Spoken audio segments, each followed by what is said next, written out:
Bismillah, Assalamualaikum warahmatullahi wabarakatuh. Sahabat yang dirahmati Allah, semoga Anda semua selalu dalam keadaan sehat walafiat, diberi rezeki yang melimpah, dan diberi umur panjang dalam keberkahan Allah Subhanahu wa Ta'ala. Tidur adalah aktivitas yang dilakukan oleh setiap manusia setiap hari. Secara fisiologis, tidur merupakan keadaan di mana manusia kehilangan kesadaran sementara.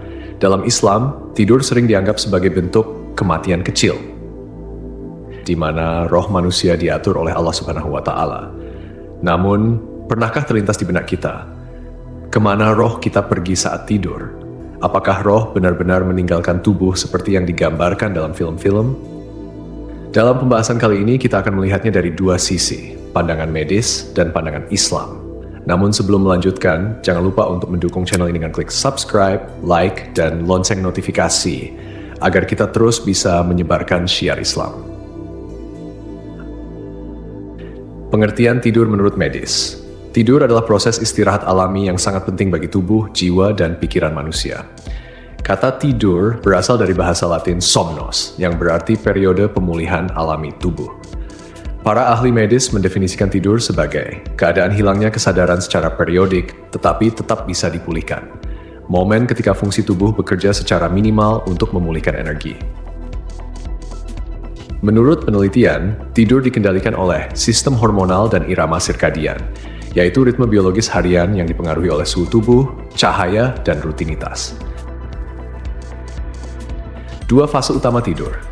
Slow wave, fase tidur lelap, di mana otak beristirahat tetapi tetap aktif pada level rendah. Fase tidur ketika seseorang biasanya bermimpi. Meski ilmiah, beberapa fenomena seperti astral projection atau pengalaman keluar tubuh saat tidur sering dianggap sebagai bentuk halusinasi akibat gangguan komunikasi di otak. Pandangan Islam tentang roh saat tidur. Islam memberikan makna spiritual yang mendalam tentang tidur. Dalam surah Az-Zumar, ayat 42, Allah Subhanahu wa Ta'ala berfirman, Allah memegang jiwa, roh seseorang pada saat kematiannya, dan memegang jiwa seseorang yang belum mati di waktu tidurnya. Maka dia tahan jiwa yang telah dia tetapkan kematiannya dan dia lepaskan jiwa yang lain sampai waktu yang ditentukan. Sesungguhnya, pada yang demikian itu terdapat tanda-tanda kebesaran Allah bagi kaum yang berpikir. Ayat ini menegaskan bahwa roh manusia pergi saat tidur, tetapi tidak sepenuhnya meninggalkan tubuh seperti gambaran fisik yang sering kita bayangkan.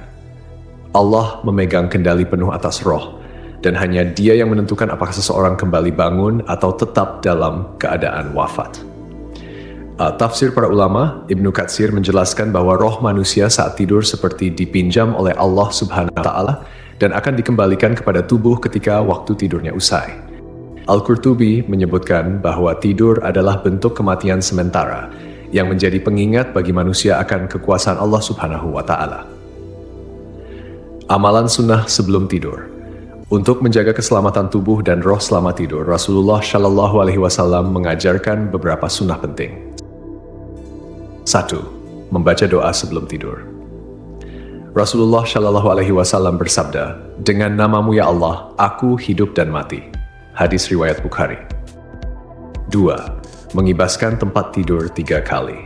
Dari Abu Hurairah, Rasulullah Shallallahu Alaihi Wasallam bersabda, apabila salah seorang di antara kalian bangun dari tempat tidurnya, lalu kembali, hendaklah ia mengibaskan kainnya 3 kali sebelum tidur di tempat itu, karena ia tidak tahu apa yang terjadi di tempat tidur itu saat ia meninggalkannya.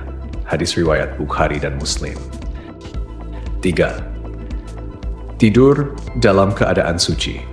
Dalam hadis lain, disebutkan bahwa roh orang yang bersuci sebelum tidur akan lebih dekat dengan arsy Allah ketika dinaikkan ke langit untuk sujud. Tidur adalah aktivitas harian yang tidak hanya berfungsi memulihkan tubuh secara fisiologis, tetapi juga memiliki dimensi spiritual yang menunjukkan kekuasaan Allah. Selama tidur, roh manusia tidak sepenuhnya terpisah dari tubuh, melainkan tetap berada dalam kendali Allah. Dalam surah Al-An'am ayat 60 hingga 61, Allah Subhanahu wa Ta'ala berfirman, dan dialah yang menidurkan kamu di malam hari, dan dia mengetahui apa yang kamu kerjakan pada siang hari. Kemudian membangunkanmu pada siang hari untuk disempurnakan umurmu yang telah ditentukan. Kemudian kepada Allah lah kamu kembali, lalu dia memberitahukan kepadamu apa yang dahulu kamu kerjakan, dan dialah yang mempunyai kekuasaan tertinggi di atas semua hambanya, dan diutusnya kepadamu malaikat-malaikat penjaga. Ayat ini menegaskan bahwa Allah melindungi roh manusia selama tidur, dengan malaikat-malaikat penjaga yang bertugas menjaga kita dari bahaya hingga tiba waktu kematian. Menurut riwayat Ibnu Majah, roh tetap memiliki hubungan dengan tubuh, khususnya melalui hidung. Hal ini menunjukkan bahwa roh tidak sepenuhnya meninggalkan tubuh saat tidur. Dalam riwayat Al-Baihaqi dari Abdullah bin Amr bin Al-As, disebutkan bahwa roh manusia dinaikkan ke langit saat tidur untuk sujud di hadapan arsy Allah. Jika seseorang dalam keadaan suci sebelum tidur, rohnya sujud lebih dekat kepada arsy.